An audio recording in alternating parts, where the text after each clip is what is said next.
and welcome back to another short puppet review with me, Avery. Today I've got a request from someone that wrote a comment on our escape room review. What? You got a request for a review? How come I never get one of those? Because you do Let's Plays. So that's beside the point. You can still send requests for video games, but all you have is a DS system. Fine, you have a single point. You win this one. Bats. Pirates. So today I am reviewing Mary Poppins Returns.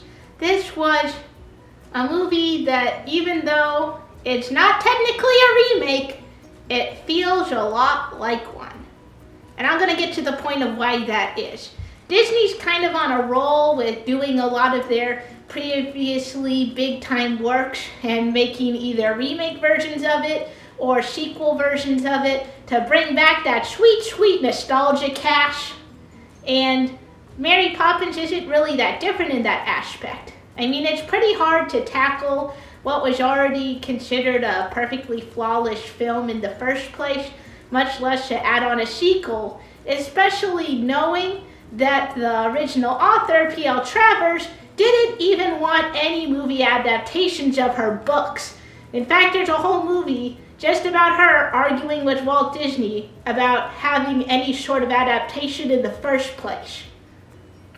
So right off the bat, knowing all of that, watching this made me feel a little uncomfortable. But despite all of that, it's a very fun and charming movie. It's got some nice music that brings us back to the feel of Mary Poppins, even though it's different. And honestly, I couldn't think of any of these songs off of the top of my head.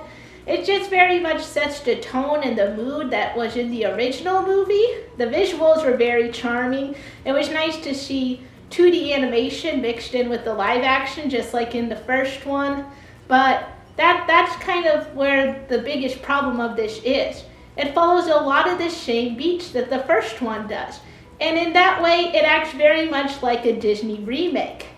Disney remakes kind of follow this formula where they bring about a certain tone or atmosphere that reminds you very much of the original film, and it still follows similar story beats as well.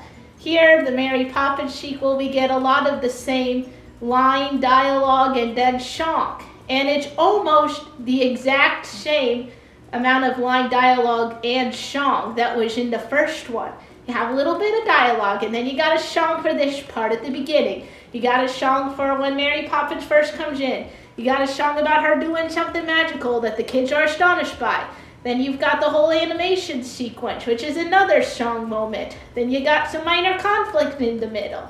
It was fascinating to see how much it followed the same musical format that the first one did, when that almost made it kind of distracting because you could tell that it wasn't being its own thing. It wasn't being retelling modern Mary Poppins for this generation.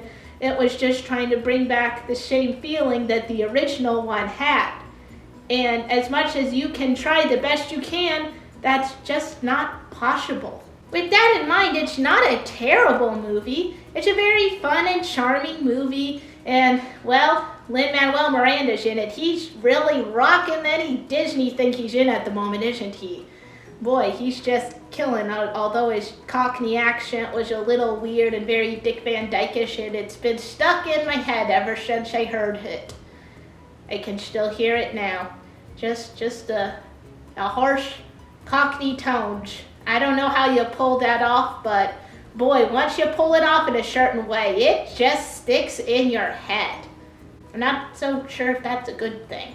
One other thing that it was kind of something I was debating if I liked it or not, but I think at the end I didn't really like it that much, is this movie technically has a bad guy, and that doesn't seem to quite make sense in terms of the world of Mary Poppins and what it's all about. See, in the original film, it's not so much that, oh, there's a good side and a bad side to everything. It's that there are moments in life and things happen, and some of them feel good and some of them feel bad. But what's important is to cherish those good and childlike moments to help balance out the ones that don't feel as good. And, well, this movie doesn't really do that. It just falls along the lines of, oh no, we're going to lose our house. We're going to lose this. We're going to lose that. We need to go and stop this thing from happening. But it's hard to do that, and we're going to figure it out at the very last second, and everything's going to turn out happily ever after. And real life and the first movie, the original, they didn't work like that. And to put Mary Poppins in the context of, oh, we're in a situation where we got to solve this problem, and it all turns out just in our favor at the very last second, it just doesn't seem to work.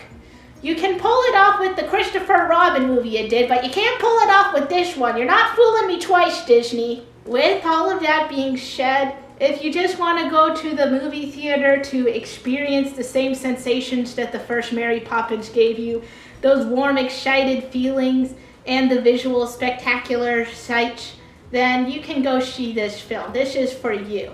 But if you're going in with the intentions of even having a glimpse of the original one in the back of your mind, then it's probably not a good idea to go see it. Because even though you try your best not to, you'll probably be comparing it to the original. And it really just doesn't compare. I knew that going in. I knew it the second I heard about this movie.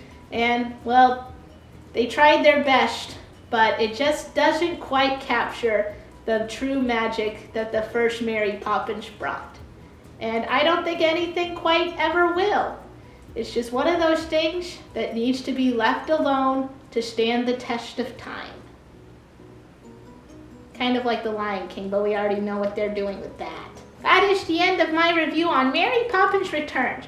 I want to do a shout out to Nick Hicks for suggesting this. That was a good idea. I didn't have anything planned to go see this weekend. After Escape Room, I really didn't want to go see anything. But it was nice to get out of the house for a bit and go check something out and review it. So thank you for the suggestion. And if you like this video, make sure to put a pause up and press that like button. Comment below what you'd like us to see next. I don't think the next review is going to happen by next week. We've got a big snowstorm that's supposed to come in, and we might get stuck inside for a long time. But if not, I'll see if I can get out. I'll basically put in whatever you want to see me review, and I'll see if I can get out and check it out as soon as I possibly can. And I'm glad that I'm starting to get some suggestions. This is great. Yeah. Also, if you want to suggest anything for Lucy Let's Plays, comment on that below. What? No, you can't use my video platform to suggest Let's Plays. Why not? We all work under the same channel. But this is my time. This is my movie time. So you get to put up videos twice a week. I only get to do it once a week. Oh, we'll see about that. RJ, boss. No, but goodbye, everyone. Have a good week. No, boss, she started it.